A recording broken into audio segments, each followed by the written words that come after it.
이제 제 3과목 보세 화물관리입니다.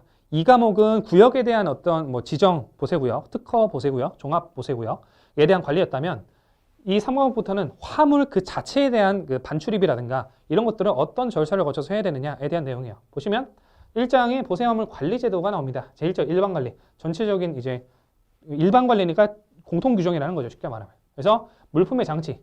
얘는 보세구역에 해야 된다라는 게 단순하게 이 내용이에요. 즉 보세구역 안에 보세 화물을 넣어야 된다. 우리가 상식적으로 이해할 수 있겠죠.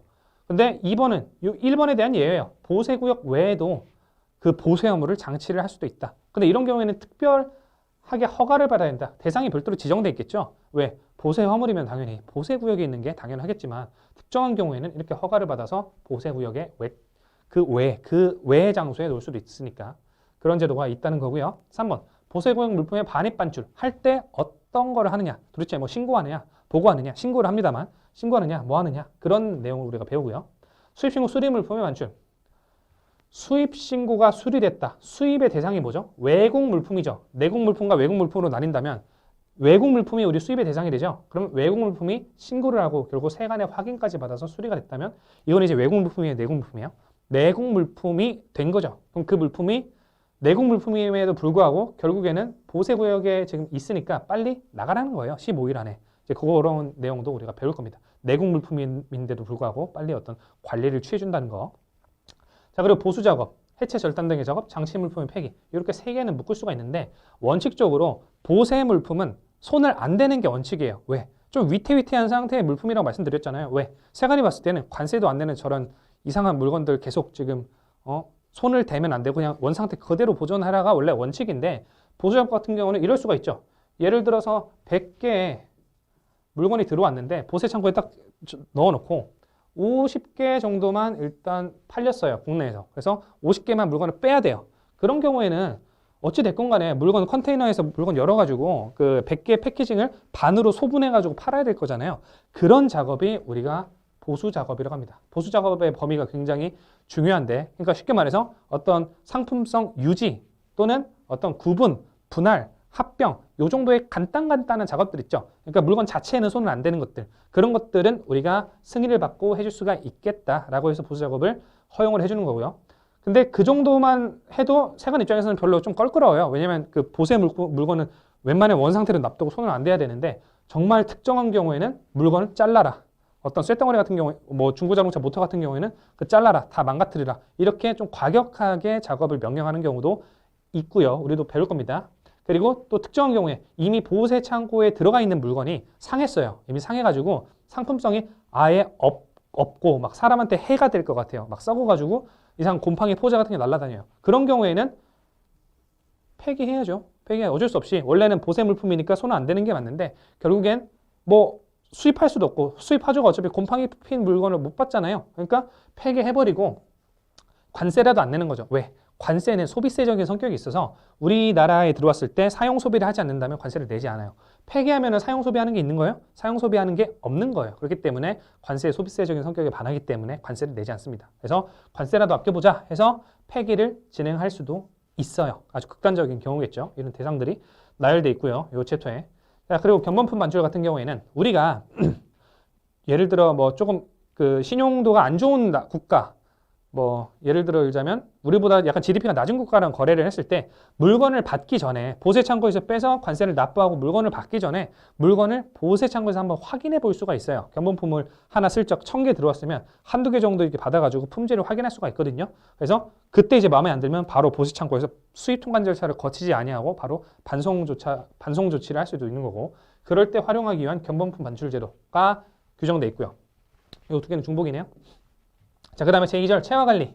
보시면 채화란 말이 일단 뭐냐를 알아야 되는데 보세구역에는 항상 특허기관과 장치기관이 있었습니다. 근데 특허기관은 내가 이 사업을 영위할 수 있는 기관이었고 장치기관은 그 영위할 수 있는 기관 중에 어떤 내가 화물을 가져왔을 때 둘 수 있는 기관이었어요. 근데 그 둘 수 있는 기관이 6개월이에요. 근데 6개월이 지나도 안 빼가요. 그렇게 한다면 어떻게 하겠어요? 그때부터 장치기관이 경과한 다음 날부터 채화 즉 화물이 지금 적체 상태가 시작이 되는 겁니다.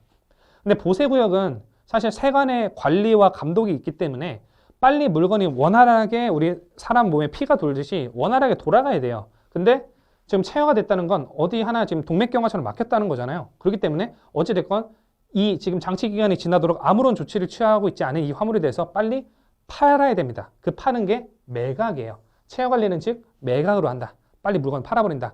심지어 국가의 물건이 아닌 화주의 물건임에도 불구하고 체화됐다는 이유만으로 물건을 판다. 그 대상이 정해져 있다. 그 대상은 다 배울 거다. 라고 생각하시면 되고 매각 절차 및 통고는 도대체 언제 공고하고 며칠 전에 화주한테 니네들 물건 팔 거야 라고 공고하고 팔겠습니다. 이제 팔 거니까 뭐 빨리 수입하든가 수출하든가 빨리 조치 취해 아니면 진짜 팔 거다라고 통고하든가 이렇게 절차적인 규정이 있고 매각 방법은 팔려면 방법이 있어야 되겠죠. 보통은 경쟁 입찰. 우리 경쟁 입찰이라는 건 아시죠? 일반적인 상식적으로.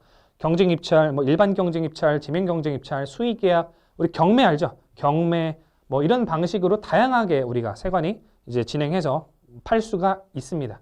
그리고 이 두 가지는 팔았을 때 팔릴 수가 있고 안 팔릴 수가 있잖아요.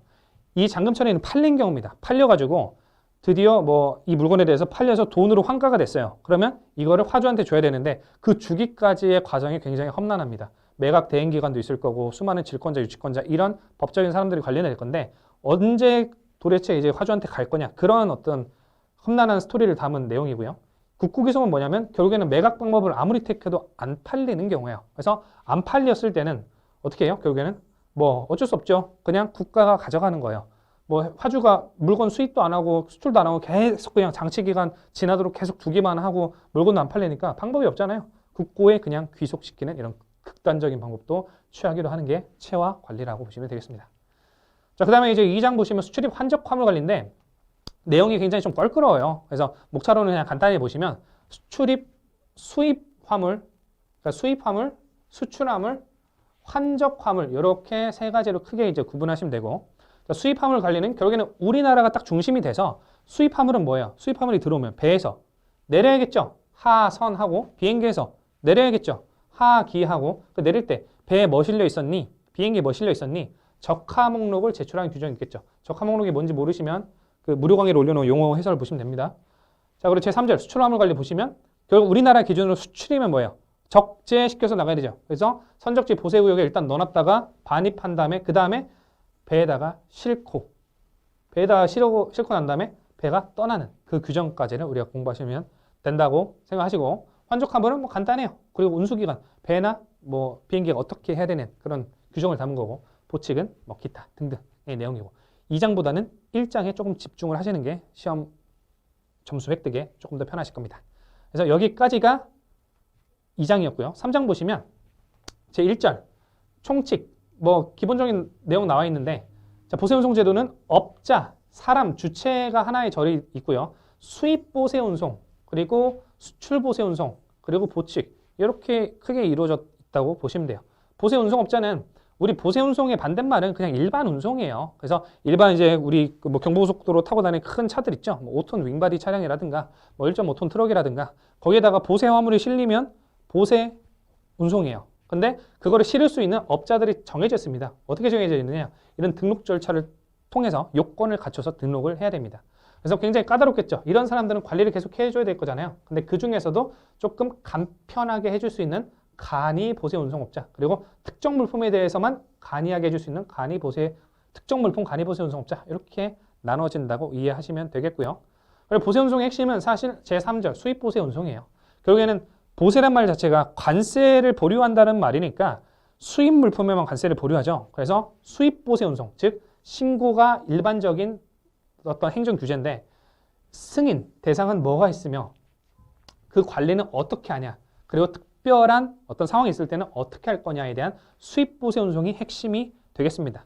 수출은 우리나라 수출 관세 있습니까? 수출 관세 없습니다. 그래서 수출 물품에 대해서는 원칙적으로 보세 운송을 할 필요가 없어요. 다만 반송 물품이 약간 위험할 수 있겠죠. 얘는 원래는 무슨 물품이에요? 외국 물품이에요? 내국 물품이에요? 반송될 물품은 외국 물품일 확률이 매우 높겠죠. 그렇기 때문에 걔네들은 언제든지 수입의 대상이 될 수도 있는 위험을 갖고 있는 애들이기 때문에 걔네들에 대해서는 이제 보세 운송 절차 수출 물품 진짜 일반적인 수출 물품은 보세 운송 안 합니다. 다만 반송이랑 관련이 있거나 이런 애들은 이제 보세 운송을 하고 뭐 승인 제도도 있고 이렇게 생각하시면 될 것 같아요. 자, 그리고 보칙 보세 운송업자의 의무, 관리 감독, 뭐 언제든지 들어가 있는 거죠. 관리 감독은 어떤 절이든지 빠질 수가 없어요. 보세사 제도의 특성상.